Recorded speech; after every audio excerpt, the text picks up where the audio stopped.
المصاب وضعه غير مستقر، من الأفضل إحالته إلى مدينة فاروق الطبية.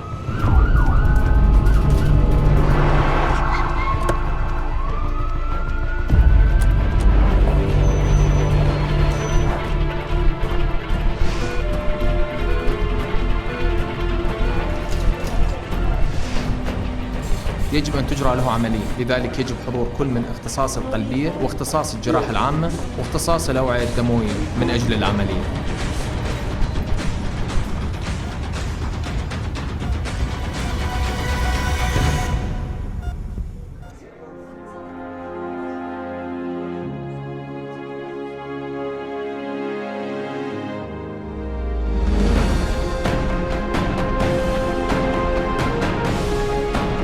مدينة فاروق الطبية، خدمة طوارئ متميزة. 0770 9 ملايين.